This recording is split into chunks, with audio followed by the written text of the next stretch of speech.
New York Knicks blew game 3. Uh, whatever. Another video. It's mystically, by the way. Thank you. Another educated video. Primal Space. How the U.S. magically creates money. Now, you know what's crazy? I'm not the most knowledgeable about the deep histories. I know some things, but I don't know everything. So that's why we watch videos like this, try to learn something that we might not have known. But it's crazy that let's watch this video because this is going to be a long one. Probably. Every hour of every day, this government facility in Washington, D.C. turns paper into money. In order to keep up with demand, these machines are running 24/7, pumping out more than $500 million into the U.S. economy every day. But this is only a tiny fraction of how much money is really made. Most of our money exists digitally, and this number currently goes up by more than $4 billion every day. But where does all of this money come from? Before it ever reached your bank account, it changed hands countless times, passing through people, governments, and businesses, all after being simply typed into existence on a computer. We modeled the entire thing to show you how money really works, and how it drives the country, inflates prices, and ultimately puts you in debt.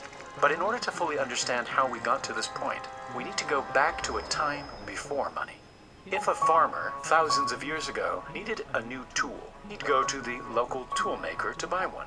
The farmer didn't have anything to give him in return, so instead, they both just agreed that he owed him something in the future.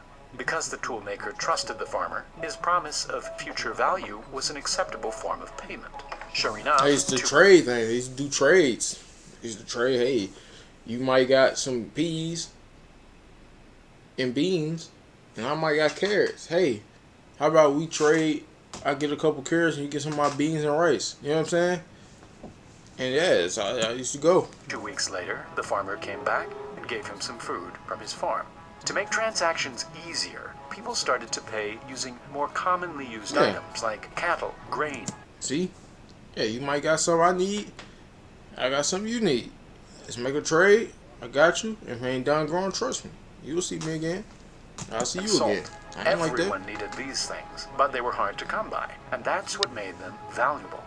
The farmer could now buy a tool and pay for it right away, using a precise amount of grain that seemed like a fair exchange. This made transactions quicker, and both parties would leave with something valuable to them. But eventually the demand for trade was too much, and paying with a random mix of bulky objects wasn't good enough. People eventually settled on using metal coins, like gold and silver, since they were small, extremely valuable, and would last forever, unlike cattle or grain. Suddenly, trade around the world opened up, and things were being bought and sold all the way from China to Europe. But traveling with so much gold became heavy and dangerous. This was when the whole idea of money started to change. In 17th century London, trusted goldsmiths started to take in people's gold coins, promising to look after them for a small fee.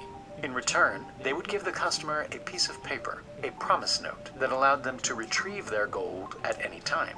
The key to this piece of paper was that the customer... So it was like the first generation of bank. It was like the first idea of a bank. Like, hey, let me watch your money.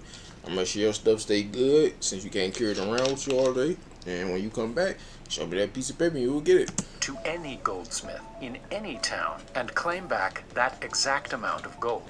The paper itself had no intrinsic value, but it became as good as gold. The notes were so convenient that people started simply exchanging them to buy and sell things.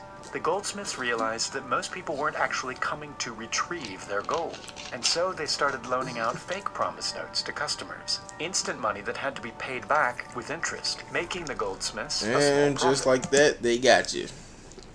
They give you that fake promise, and they, y'all not worried about it. We finna collect all this shit and get going. This was fake money that didn't actually come out of their gold supply. If a goldsmith loaned out 100 coins, they wouldn't become 100 coins poorer. They'd simply write the customer a fake note that was worth 100 coins, which could be spent anywhere. Eventually, the customer would pay back the loan plus the fee, making the goldsmith 105 coins richer. On top of that, the customer would spend their money by paying someone for goods, making them richer.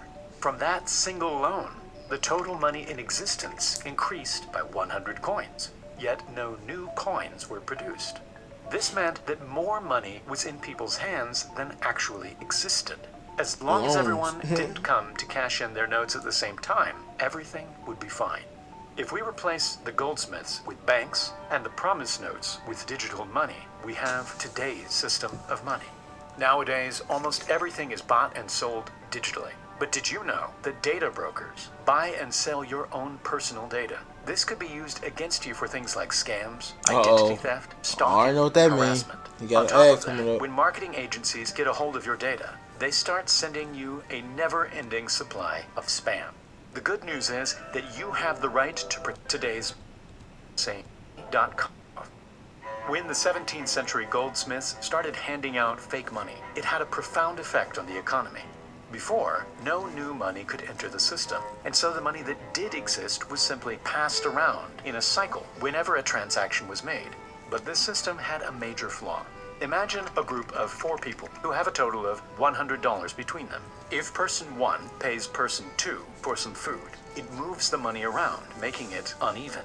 Then person 2 pays person 4 for a service, and the money moves again.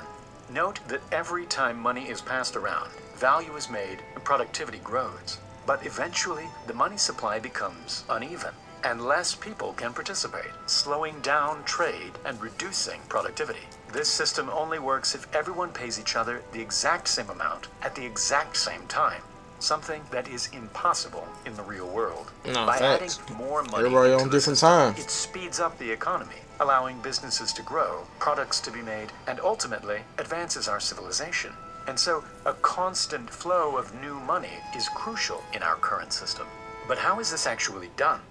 We think of banks as places that store our money and keep it safe, but that's not really what's going on. When you give a bank your money, they are in debt to you. The numbers you see in your bank account aren't real wads of cash sitting in a vault. They're simply promise notes, showing that the bank owes you money and that you can claim it back whenever you want.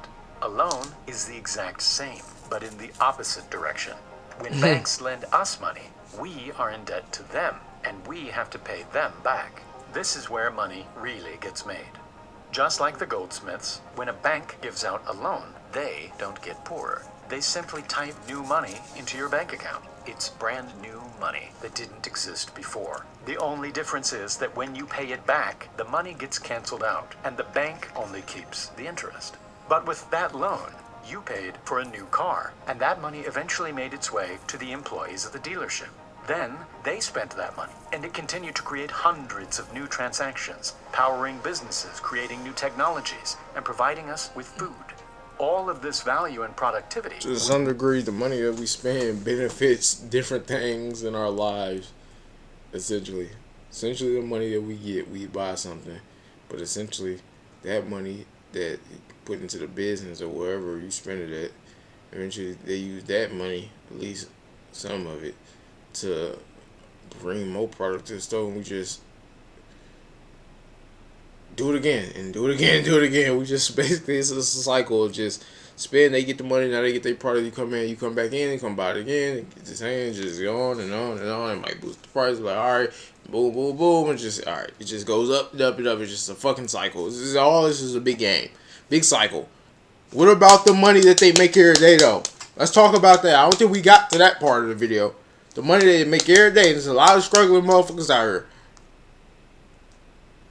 You know what I'm saying? A lot of struggling people out here. We ain't talking about that part though. Never have happened if new money hadn't entered the system. The problem is that productivity doesn't necessarily increase when we create new money, and that can cause inflation. If society starts producing fewer goods, but more money is added into the system, prices will go up, since there is more competition for fewer goods. Because of this, banks have to limit how much money they create. In the past, they could only lend out a portion of the actual cash they had in their backup supply. Nowadays, though, banks have almost complete freedom to create as much money as they like. If they are running low on backup money, they can simply go to the central bank and ask for more money. And that's where things get ridiculous. To create new Fuck it. Who wanna go plan an elaborate scheme to go to the federal bank and be like, get money? the government creates a bond, which is essentially a loan that provides a steady income. Banks, corporations, and foreign countries buy these bonds from the U.S. government, and this influx of money goes toward the government's budget. The government uses this money to pay companies and people, and it eventually makes its way back to the What bank. kind of people? What are they really spending the money on? And I just spend it on banks and little businesses. No, they're spending on things that they don't need to spend it on. Space, wars, guns, greed, yachts. Ain't no wrong with it, like boats and shit. But like, if you're gonna spend money on pointless stuff like stupid shit, stupid experiments, stupid trips and explorees and wars, stuff like that, and then be like, oh, we ain't got nothing to take care of the. Okay. Banks. The problem is, the U.S. government almost always spends more money than it makes, so it is constantly in debt to those that buy bonds. In order to pay for that debt, Why are it they really in uses debt, the though? taxpayers' money. Last year, the government spent almost... Listen. So it is constantly in debt to those that buy bonds. In order to pay for that debt, it uses the taxpayers' money. Always spends more money than it makes, so it is constantly in debt to those that buy bonds. In order to pay for that debt, it uses the taxpayers' money. Last year, Us. We gotta. Our money is gone because of some. The words I want to use, it's best for me not to, so I guess I can't say them because the government might kick down the door and arrest me. But yeah, you gotta come to our money, and if you just knowing where how this shit going now, not even trying to do the little internet talk shit, but like there's people who don't like. There's people who's making 10 to maybe 20K a year, and still trying to figure out how to live. You know, struggling to live, and we gotta come out of money. You know, I would say that the money that I make, I'm at the bottom of the food chain, gang. Like I'm not just blaming nobody. It ain't even about like, oh, you work, you don't get a lot of money. It's more of like why do I gotta pay? Why? You know what I'm saying? Like shit, bro. I'm making crumbs. If that, I'm probably half of a fucking crumb, and then another half of that piece of crumb. You know what I'm saying? And I gotta come out of money. You using my shit. I didn't ask you. Ask me can use my shit. You don't ask me nothing. You just take it and spend it on stupid shit. That be the problem. Our money be getting spent on stupid shit. If y'all want to be honest, our money gets spent on a lot of dumb shit. And then all these people, they print all this money, they make all this fucking money in the press, but somehow we still struggling. Somehow we can't get raises. Somehow bills are too high for us. Somehow like all these issues, but somehow they find a way to spend more money. You know, like even with the Biden sending the money to Ukraine, like I'm not trying to even get too deep into that, but I just thought of like it makes people do like feel some type of way when it's like, damn, y'all sending all this money out to other countries, but like fuck, what about us? We fucked up. You know, like but like I said, I don't want to get too deep into that. It's not. I'm just talking like surface level. I'm not getting to the cracks and layers and the breakdowns and oh how much this and you see how much that went to that gun and how much bullet and that. I ain't getting too down. I just think it's crazy that like they be using our money. Like niggas don't even make enough money for our shit to be getting used for anything, and then it ain't benefiting us. The government spent almost $7 trillion, but your tax money wasn't enough to pay for this. And so the government had to create new bonds to receive more money, putting it further in debt, and the cycle continues. As crazy as it sounds, this system of adding more money through debt is how most of the world operates. It isn't necessarily a bad system. It's just not running anywhere near maximum efficiency. If banks created money for more productive things, like businesses, education, and infrastructure, all of this money going into the system could give us higher returns in the long run. And now, time for the Primal Space giveaway. The winner of the previous giveaway is Chris. Shout out to the people from the giveaways. But yeah, I just think it's just a little wild that like they rather not put money into good things. They rather just give it away. And yeah, niggas be all fucked up struggling. So yeah. It's crazy that the whole system is based on trust, quote unquote, because we need to do that. The bank doesn't actually have the amount of money to pay everyone. It just hopes that we don't fall all we hopes that we don't all withdraw our money. Facts. Damn, hold on, how many subscribers you got? Is that one of the channels I be watching? Banks create money out of thin air. Me tries to the same thing. Also, me trying to explain to jobs following the bank's procedures. Nothing shocks me anymore than spent years trying to wrap my head around the economy and money. This is also explains and that's a little clean explanation, guys. We gotta get it for a crazy Frank. Oh, we go to our local bank, cash all our money. It's gonna be so funny. Nah, facts. We should actually try to do that.